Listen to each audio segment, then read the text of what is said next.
Okay, so in the last class we have seen what is a stable system, what is an unstable system, what is an uh, marginally stable system, and also the definitions. So stable system, the natural response approaches to zero as t tends to infinity, which is nothing but a stable system. For an unstable system, the natural response tends to infinity value. So as t increases, so that system is called as unstable system. Similarly, for marginally stable system, it never goes to zero or it never goes to infinity. In between some boundary values, it oscillates. So that kind of system, that type of system is called as marginally stable system. This is depends upon the by observing the response of the system. Okay, these definitions are defined by taking response into consideration. So for strictly speaking, the system stability is defined as for a bounded input, it gives the complete definition of the stable system. A system is said to be stable if every bounded input yields an every bounded output. So if the system is bounded, input is bounded input, so you will get a bounded output. Okay. Similarly, a system is unstable if input is bounded, whereas the output, it yields an unbounded output. If we observe the output, it is an unbounded, then we can say the system is unstable system. If the input itself is unbounded, and if you get an unbounded output, then we cannot speak about the stability of the system because the system input itself is unbounded. So we cannot speak about the stability of the system in that case. Okay, so now the third type, using the transfer function. Okay, so this is also we have already seen, that is for a stable system, the poles must be on left half of the x-plane. If any of the roots of the characteristic equation, that is nothing but poles. If they lie on left half of the x-plane, the system is said to be stable. If the same poles lie on right half of the s-plane, that is called as an unstable system. If they lie on imaginary axis, then the system is called as marginally stable system. So these are the graphs, location of poles and response, transfer function, location of poles, response, everything we have seen in the last class. So this here the response dies after a certain time.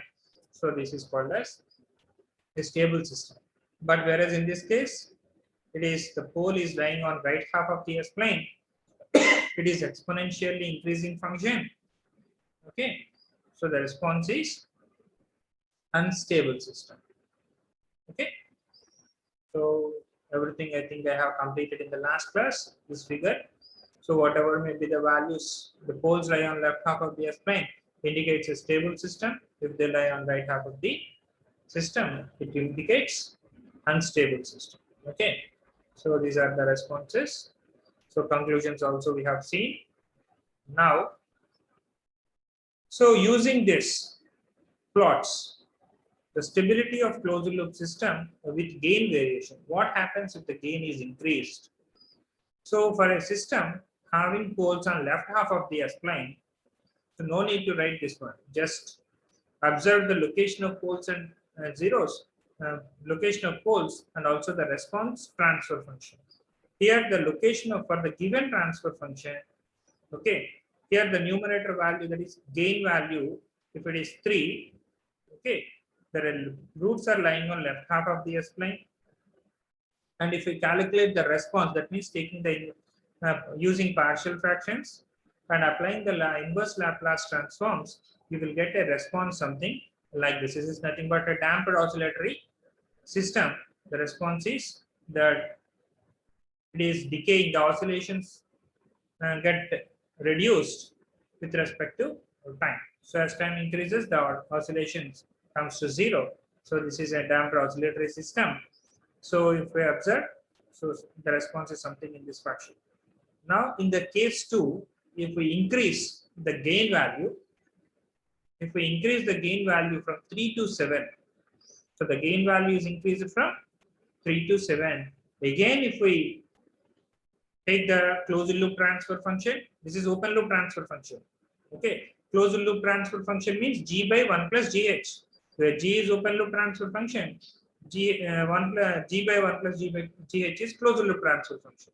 Here the location of poles of closed loop transfer function, here it is. Okay, so once if we increase the gain value, automatically the roots are transferred from left hand side to right hand side. These roots move towards right side. So if the roots are lying on right half of the S-plane, indicates that system is an unstable system. If we observe, if we plot the graph, these oscillations gradually increases as t tends to infinity. Okay, so just by varying the gain value, so a stable system can be made unstable. Otherwise, an unstable system can be made as a stable system. Okay, is it clear? Now, the next topic is today's topic. We are going to discuss is Routh-Hurwitz approach for stability analysis.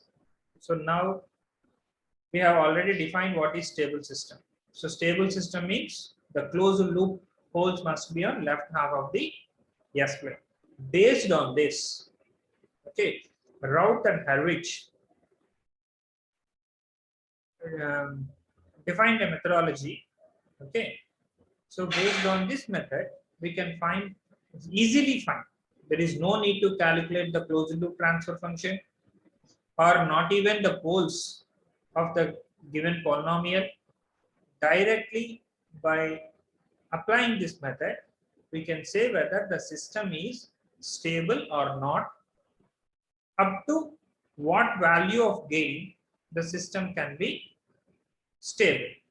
So that thing can be obtained by Routh-Hurwitz approach. Okay.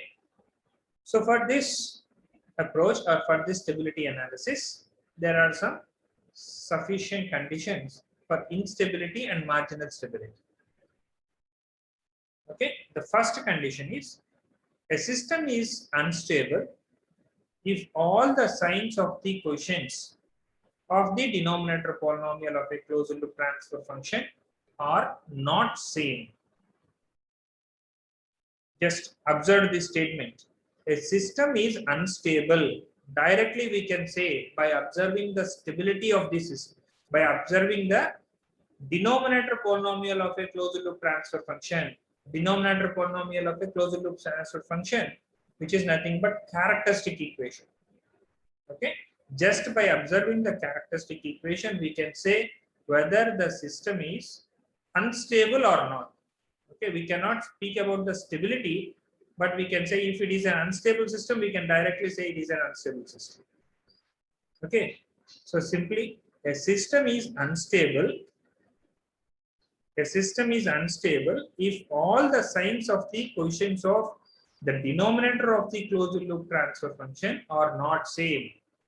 That means if we take the characteristic equation, if we consider the characteristic equation, in that characteristic equation, if the signs, that means as a positive sign or negative sign, if the quotients of S square quotient, S cube quotient, S quotient, and constant values, if signs of that quotients, if they are not same, some are positive, some are negative, then we can directly say the system is an unstable system.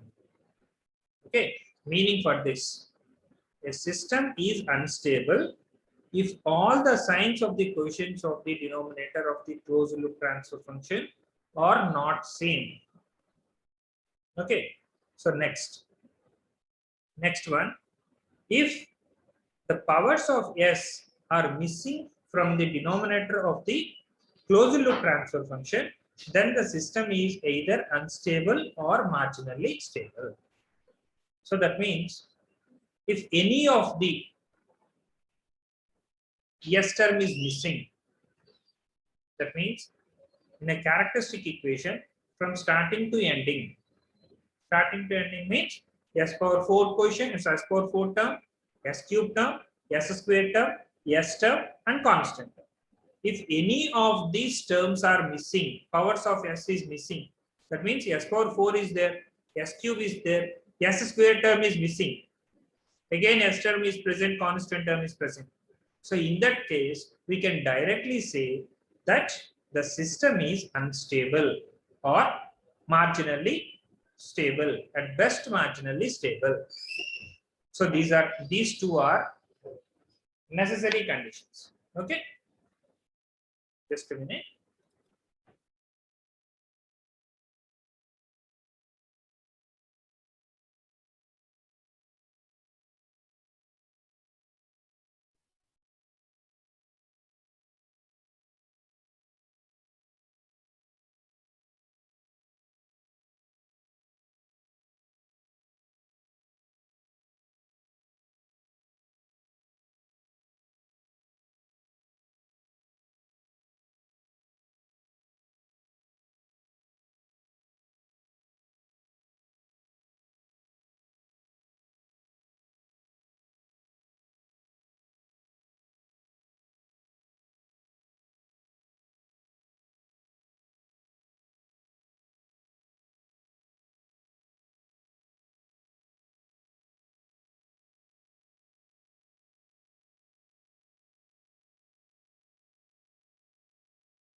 Okay.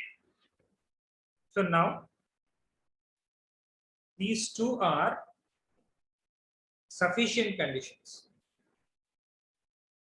Okay, these two are sufficient conditions for instability of or marginal stability of the system. Okay, so next, what if all the quotients are positive and no power of s is missing? So what happens? So if all quotients are positive and no power is missing, in that case, the answer is Routh Hurwitz criteria. So these are the two, Edward Routh and Hurwitz, so a German scientist, and he is a British scientist, England scientist. Okay, so found a methodology without calculating the roots of the characteristic equation. We can say the system is a stable system or not. Actually, so we have to take the characteristic equation. So finding the roots of the characteristic equation. If the roots of the characteristic equation lies on left half of the S-plane, the system is said to be stable system. If the same roots lie on the right half of this S-plane, then we can say it is an unstable system. So that means we have to find out the roots. Up to third degree, we can find third order, we can find out the roots.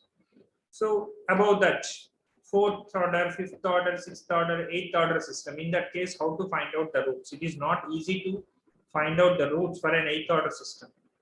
In that case, without finding the roots of the characteristic equation, we can say the system is stable or not by using Routh Hurwitz criteria.